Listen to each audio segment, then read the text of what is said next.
You're listening to the Doctor Is In podcast, brought to you by MartinClinic.com. During the episode, the doctors share a lot of information. As awesome as the info may be, it is not intended to diagnose, cure, treat, or prevent any disease. It's strictly for informational purposes. Well, hi, everyone. Wanted to touch on a subject. Thanks very much, by the way, for all the feedback. I want to talk about migraines today, which is a very common problem. And I want to talk about migraines. Let's look at a couple of things. Number one, let's look at the causes of migraines and then some of the deficiencies, perhaps causes, and then certainly what you can do for migraines. So there's three main causes of migraines.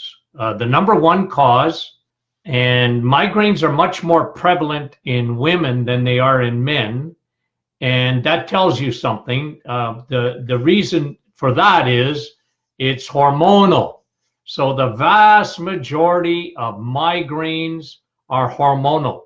They come with the territory of estrogen dominance. So the number one cause of migraines in women is estrogen dominance. Now, let me just tell you what that is again, okay? So from the day, ladies, that you ovulate, estrogen out of the ovaries and progesterone, and they need to be equal.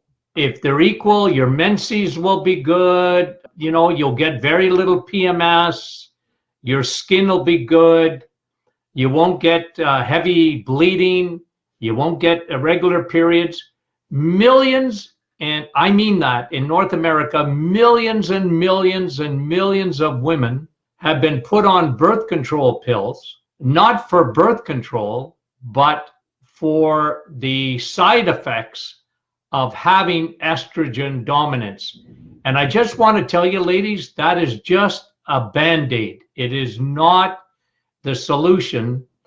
Now, because in the vast majority of cases, what they're doing is they're giving you a synthetic horse's urine. That's what the birth control pill is made up of, horse's urine. And it's synthetic, and it's in long term is dangerous to your body. And again, you know, I know that temporarily, sometimes with very bad periods and very bad migraines or whatever, they give you the birth control pill, and generally they give you estrogen, and in a funny way it can help your periods, but there's the long-term side effect of that. So I just want you to be aware of that, okay? So the number one reason that you have a migraine, especially in women, is that there's too much estrogen compared to the progesterone. And migraines, I've had, over the years, thousands of patients come in and they never were told that their migraines might be due to too much estrogen, too much of a woman compared to progesterone. So that's the number one thing. Now, there's another hormone involved, and that is cortisol. So estrogen makes you a woman, makes a man a woman too. And secondly, cortisol. Cortisol is the stress hormone, comes out of the adrenal gland. And this can, in a lot of people, trigger a migraine headache.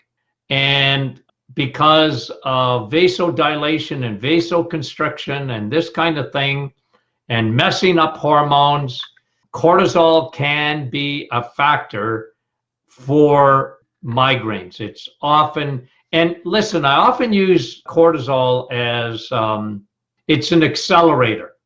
So cortisol on its own might not cause the headache, but cortisol added with extra estrogen in estrogen dominance can trigger the headache or make the migraine that much worse. So look for that, estrogen dominance, high levels of cortisol. This is a third one, and I just say this, that this is a lot more common than people think. The vast majority of people are dehydrated. Oh, doc, I drink tea and I drink, how can I be dehydrated? Tea and coffee, it's 95% water. Listen, only water is water. And a lot of times the trigger of the migraine headache is dehydration. People don't realize they're dehydrated because they wait till they're thirsty to drink.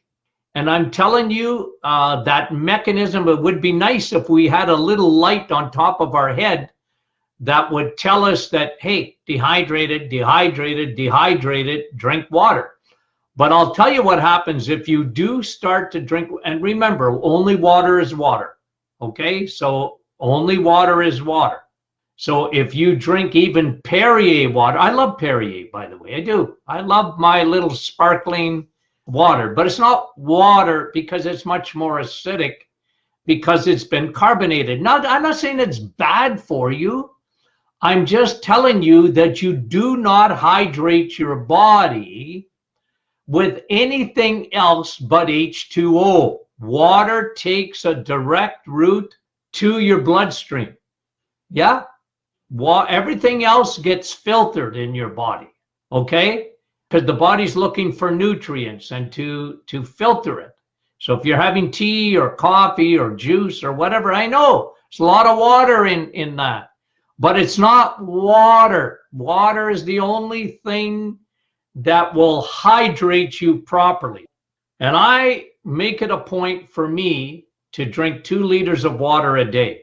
I make it a point, and if I go to the gym, I'll even have more than that. So water, water, water. And listen, one of the things that happens a lot of times, and I'll go into deficiencies now. So 2 hormones and water. Okay, so possible causes are too much estrogen, stress from cortisol, and dehydration. Those are the common things that are triggers in migraines. Now, here's a couple of other deficiencies. One of them will have to do with water because you might want to do this. It's never a bad idea to put a pinch of Himalayan salt, which is full of minerals. There's 84 minerals in Himalayan salt, in the pink salt, or good sea salt, because of the potassium and the magnesium and all the trace minerals that are in the drink, because it becomes an electrolyte drink.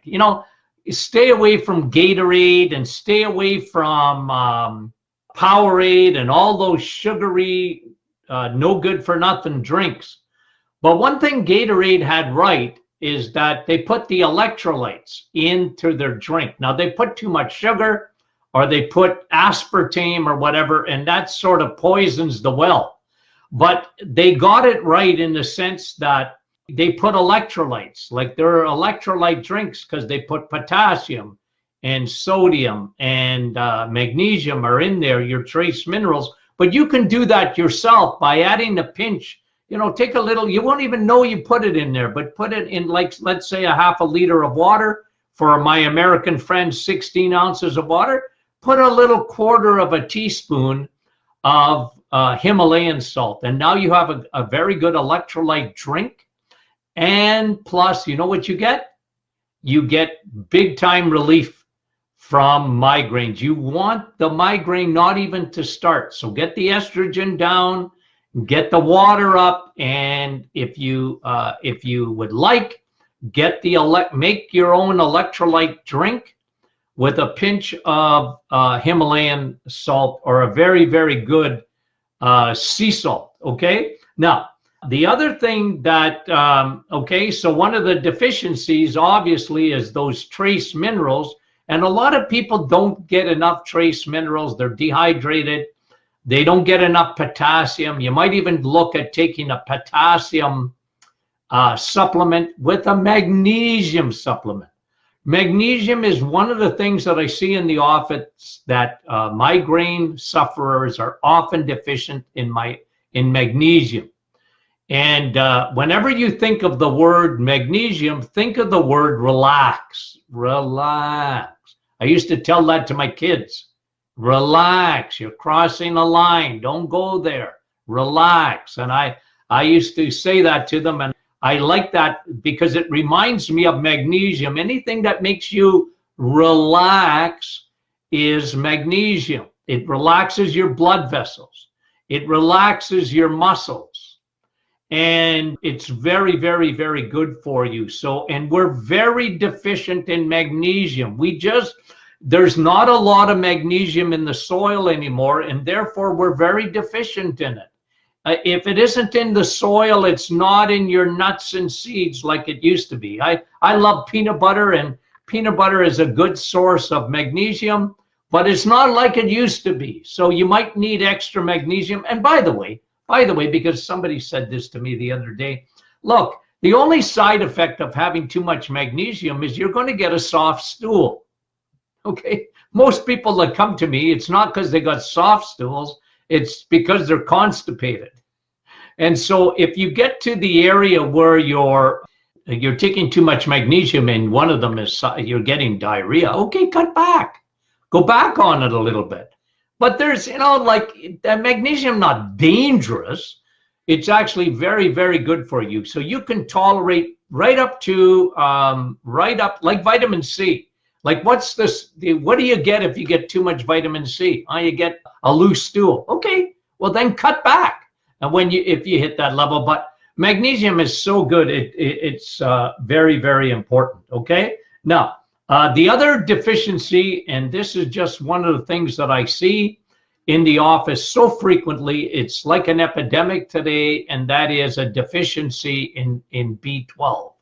It's amazing how the B12 levels have gone down, like they have sunk like the Titanic in people right across the board. And one of them is people don't eat enough meat. Secondly, if you take any medication whatsoever, I don't care what kind of med it is, you might be just on painkillers on a daily basis because you got joint pain or whatever, or you have chronic pain, you are going to be deficient in B12. Yeah. So if you don't eat enough red meat, you're going to be deficient. If you have any kind of digestive issue, from acid reflux to any gut problems, you should just keep in your mind that you're probably deficient in B12, which can trigger migraine headaches. Okay, so we talked about the deficiencies, magnesium being one of them, electrolytes being the other, deficiency in water, and a high levels of cortisol and high levels, ladies, of estrogen. We live in an estrogen world today, where estrogen is coming out both of our ears. Plastics, air fresheners, cleaners, the carpet. You can't get away from what they call xenoestrogens. Your body thinks it's estrogen. And this is why we see so much breast cancer today and so much prostate cancer for men. Because of the amount of estrogen, it's a big factor. Then add in the mix insulin, high fructose corn syrup, and all the bad sugars and all the bad crappy oils. Look at eliminating, if you have migraines, look at eliminating vegetable oils out of your diet. All the potato chips, all the crackers, all the crappy carbohydrates that are found in the middle aisles of your grocery stores are made with mostly vegetable oil. It sounds healthy. It's the farthest thing. If you see canola oil, it's been made with canola oil. You can run your car. Like, don't go to the gas station.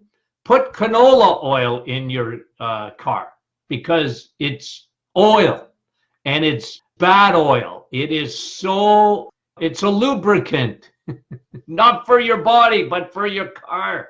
It's so industrialized.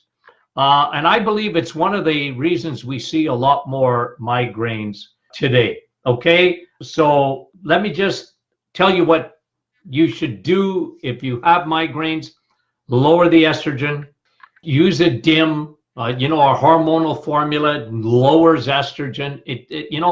I had a woman come in yesterday, and it was just, I was so happy for her because she told me after 20 years of having migraine headaches almost on a daily basis, after less than 2 weeks with me blocking her extra estrogen with the hormonal formula, not another headache. Now, can you imagine what that does in terms of quality of life?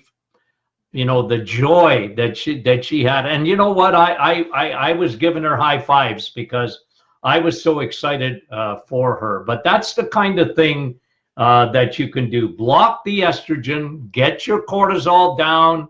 If you suspicious of you having high cortisol, get on our cortisol formula.